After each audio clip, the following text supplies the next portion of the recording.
Ჩემს ახალგაზრდა ინტერესის გადამგროვებლ მისიის თავად 5 საათის მონაცემების მიხედვით ჩვენ ვაგზავნებთ დაკვირვებას თბილისის და რეგიონის 35 საარჩევნო ოლქში და რამდენიმე ძირითადი ტენდენცია და ძირითადი დარღვევა ფიქსირდება. უპირველეს ყოვლისა უნდა აღნიშნო, რომ ძალიან ბევრ საარჩევნო უბანზე, თითქმის ყველა საარჩევნო უბანზე გარეთ თბილისის მიმდებარე ტერიტორიაზე დგანან პირები, რომლებიც აღრიცხავენ მოსულ ამომრჩეველს, იტარენ ვინაობას.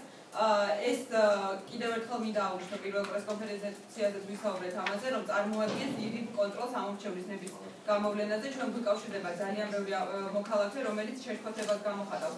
ამის გამო ამბობს, რომ სწორედ ამ ადამიანების იქ ყოფნის, უბნის მიმდებარე ტერიტორიაზე ყოფნის გამო მათ არ ეძლევათ შესაძლებლობა, რომ თავისუფლად გამოხატონ თავიანთი ნება და თავისუფლად მივიდნენ საარჩევნო უბანზე. ამიტომ კიდევ ერთხელ გვინდა მოვუწოდოთ პოლიტიკურ პარტიებს, მის წარმომადგენლებს არიან ეს ადამიანები, რომ მისცენ ამომრჩევლებს თავისუფლად ნების გამოხატვის საშუალება და შესაძლებლობა. იმიტომ რომ ძალიან ბევრი ადამიანი, ძალიან ბევრი მოქალაქე წუხს და გვირეკავს ჩვენ ვიკავშირდებათ ხელისუფლების მეშვეობით და ვიზიარებს თავის შეფოთებას ამ ფაქტთან დაკავშირებით.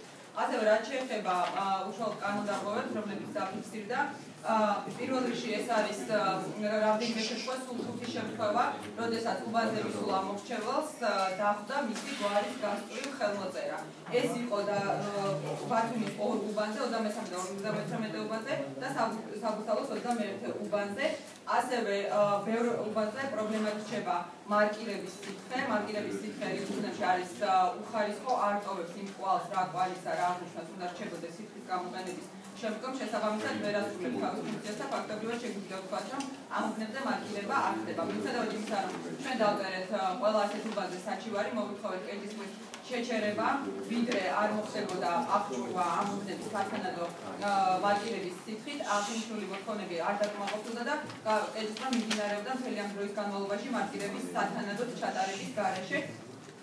ასევე პრობლემა ექნებათ სხვადასხვა ორგანიზაციებს ვიდეო ჩაწერის და ვიდეო გადაღების დროს. დაფიქსირდა განსაკუთრებით საგარეჯოს ოლქში ასეთი შემთხვევები, როდესაც კომისია უთითებს ოპერატორს, რომ გადაღება დასაშვები არის მხოლოდ და მხოლოდ ყუთის საარჩევნო ყუთის და სხვა მიმართულებით უბრალავენ ან უზღუდავენ გადაღების წარმოებას. რაც მინდა აუჩვენო, რომ წარმოადგენს კანონმდებლობის დარღვევას, როგორც თქვენთვის კარგად არის ცნობილი, სპეციალურად გამოყოფილი ადგილიდან მთელი საარჩევნო უბნის გადაღება არის დაშვებული და ეს აკრძალვა არ არის კანონით გათვალისწინებული აკრძალვა.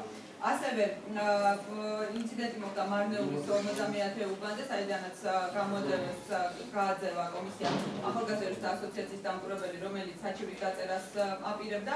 ცენტრალური საარჩევნო კომისიის ჩარევის შემდგომ ეს დამკვირვებელი კვლავაც დაბრუნდა საარჩევნო უბანზე და მიეცა საშუალება, რომ გაეგრძელებინა დაკვირვება. მნიშვნელოვანი არის ასევე გორის 111 უბანი და გდანის სახელმწიფოს ნომერი მერვე დაწესებულება 115 უბანი, სადაც რეგისტრირებული არიან სიაში არა მხოლოდ სამხედრო ძალების და თავისუფლება წარმომადგენლები და თავისუფლება აღკვეთილი პირები, არამედ ამ დაწესებულებაში მომსახურე სამოქალაქო პირები, რომლებიც წესით არჩევნებში გამონაწილეობდნენ თავიანთი რეგისტრაციის ადგილის მიხედვით და არანაირი აუცილებლობა არ ესებოდა ამ ადამიანებს ამ სპეციალურ სივრცეში შეყვანის. შესაბამისად პრობლემა არის ის, რომ ისინი მონაწილეობენ არა მხოლოდ პროპორციულ არჩევნებში, არამედ მაჟორიტარულში და ჩვენ ვიცით, რომ მაჟორიტარული არის შესაბამისი სპეციალური აკრძალვა და ადამიანმა მაჟორიტარული დაერჩეს თავისი საცხოვრებელი რეგისტრაციის ადგილის მიხედვით. მიუხედავად ამისა, ეს ადამიანები მაინც იღებენ მონაწილეობას მაჟორიტარულ არჩევნებში. ჩვენ ამ ნაწილში მოვითხოვთ შედეგების ფარგლად ცნობას. ასევე საგარეჯოში ხშირი არის ეთნიკური უმცირესობებით დასახლებულ ტერიტორიაზე, ხშირი არის უბანზე აგიტაციის შემთხვევები მმართველი პარტიის სასარგებლოდ. მათ შორის ფიქსირდება დემონსტრაციულად შემოხაზვა, ანუ ნების დაფიქსირება არა კაბინაში, არამედ გარეთ კომისიაში, ანუ თვალსაჩინოდ სხვების თანდასწრებით და ასევე 45 უბანზე, საგარეჯოს 45 უბანზე დაფიქსირდა შემთხვევა, როდესაც კომისიის თავმჯდომარე თავად ახორციელებდა აგიტაციას და მოუწოდებდა უბანზე შესულ ამომრჩეველს, რომ ხარი დაეჭრათ, ანუ შემოეხაზათ ნომერი 5.